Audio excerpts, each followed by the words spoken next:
portion of this video is sponsored by ESR. The AirPods Pro 3 are finally here, so how much of an upgrade is it from the AirPods Pro 2? Or maybe you're still rocking the OG Pros. Is it much of an upgrade from them? Well, you may be surprised by some of the results.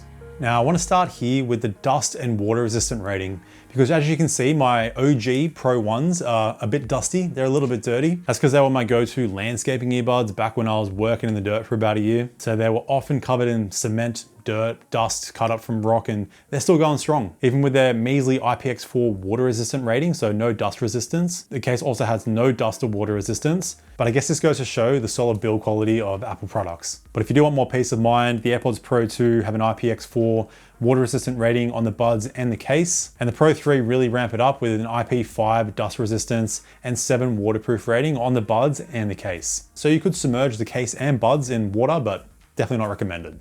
Next is fit. So if comfort is your priority, the Pro 2 is the best, followed by the Pro 1 and the Pro 3 last. This is mainly because we've got those new hybrid foam and silicone ear tips. The driver nozzle is deeper and angled in slightly, so it's a much deeper fit. I just feel it more in my ear canal. The Pro 1 and Pro 2 have a more shallow feel in the ear. And the Pro 2 has slightly less suction compared to the Pro 1 with some better vents. But for a foam ear tip, Apple's done pretty well to make these relatively comfortable with minimal suction and pressure in the ear. Just be sure to wear the buds for at least 10 hours so the foam can kind of soften. At first, the fit was a bit strange for me. It was kind of uneven, not very comfortable, but after that 10-hour mark, the fit is more seamless and much more comfortable. Also keep in mind you get 5 sizes of ear tips on the Pro 3, extra small to large. The Pro 2 gives you 4 sizes, extra small to large, and the Pro only has small, medium, and large.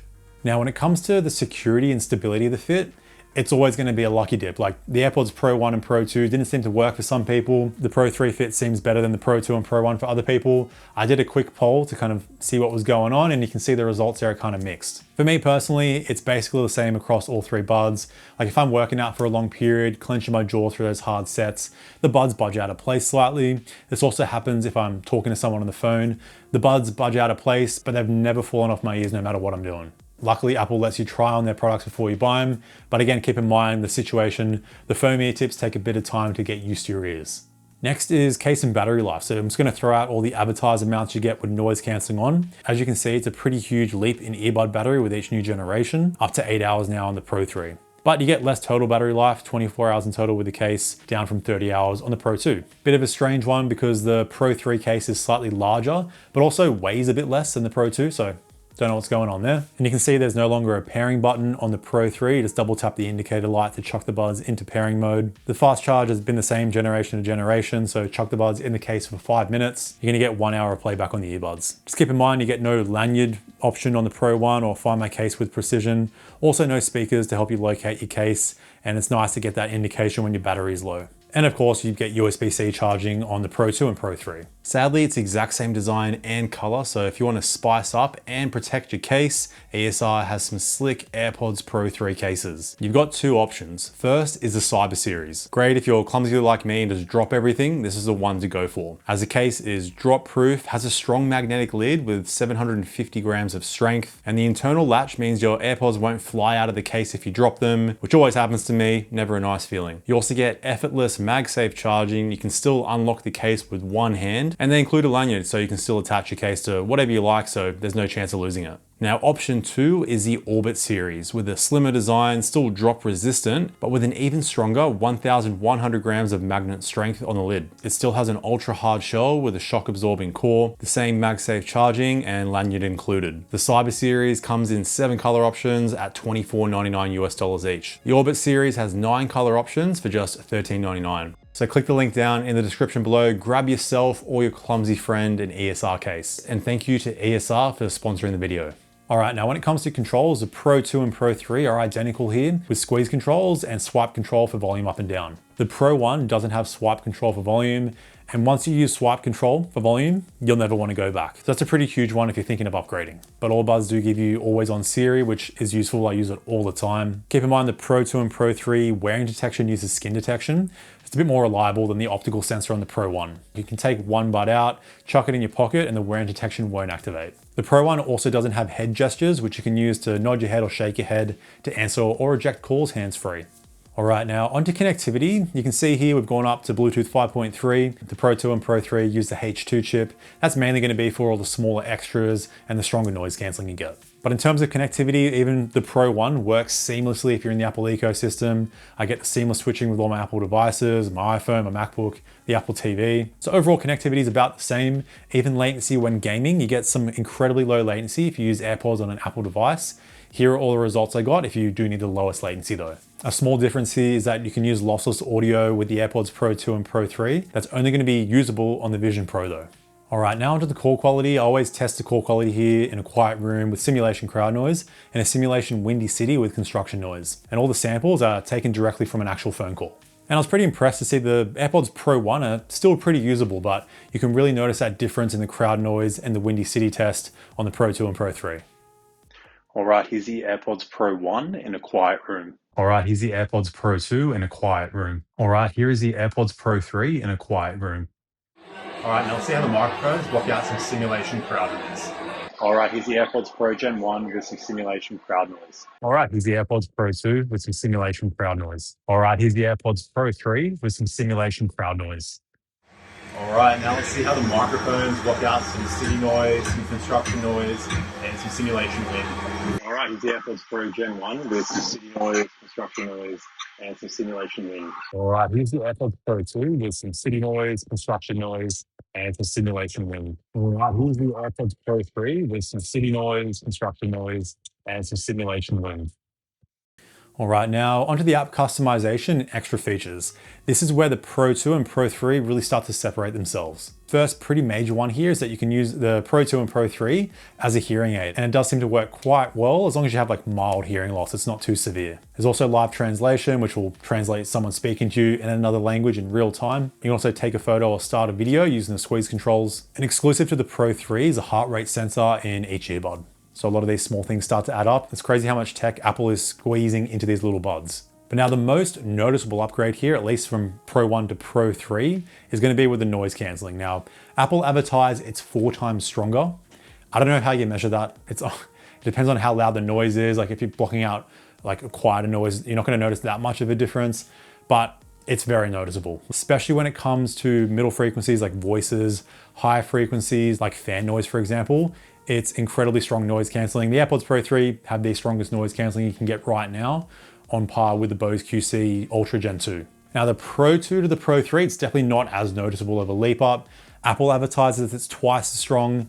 Again, I don't know, I wouldn't really say it's twice as strong, but it is quite noticeable. But do keep in mind, this is only if you get a nice seal on the ear tips across all 3 pairs. I use the largest ear tip on all 3 pairs, get a great seal on the Pro 1 and Pro 2.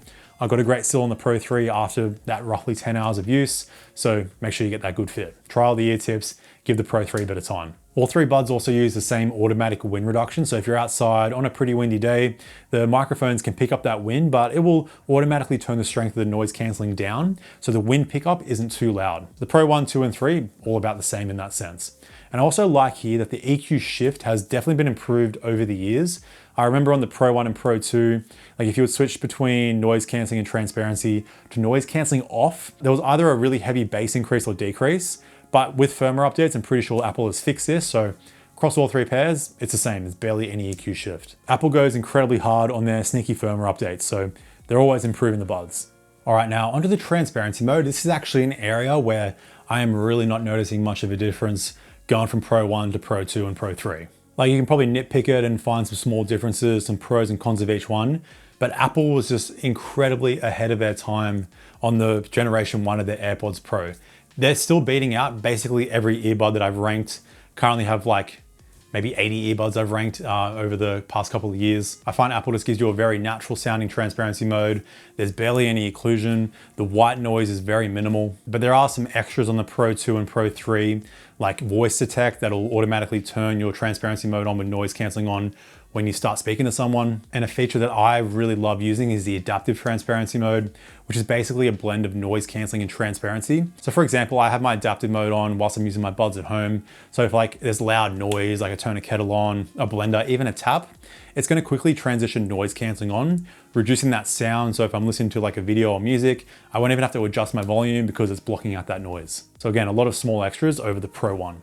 But now onto the final round here, sound quality. We'll start with my max volume test. As you can see here, the AirPods Pro 3 are slightly louder, but they're all roughly the same decibels. All the buds give you more than enough volume. Like, you really shouldn't be venturing above 70% on the buds. Always be sure to check how loud you're listening, which you can do on the Pro 2 and Pro 3. I'm not too sure if you can on the Pro 1. I'll add it in here. But as I always say, protect your hearing, people. But now onto the actual sound itself. Explaining the difference here is actually quite easy because you only get a small improvement with each generation. So the Pro 1 is definitely the most balanced tuning. It has the cleanest bass. It's a bit lacking with sub bass for my personal preference. I'd say vocals stand out the most with that clean bass response. The treble is also super smooth. You get some decent detail, but the upper treble is a bit lacking and it's just not that crisp. So these minor issues were fixed on the Pro 2. Sub bass is boosted, but overall it's still a clean response. Mids are just as good as the Pro 1. The treble slightly crisper, soundstage slightly more open. Not a dramatic difference, but definitely a nice improvement. And you kind of guess they did the same thing with the Pro 3. A little extra sub bass again. It's still a clean balanced bass response. The mids are still top notch, but with that extra bass, I did notice lower range vocals do fall back in the mix slightly. But again, they boosted the treble ever so slightly more, so aspects like hi-hats and crashes, strings, synths all have a bit more detail and vibrance. At the same time, the treble is pushed to a point of never getting harsh, but with that slight boost in the treble, the soundstage is once again opened up ever so slightly. Overall, they've tweaked these buds over the years to give you one of the best balanced tunings you can get on a true wireless earbud.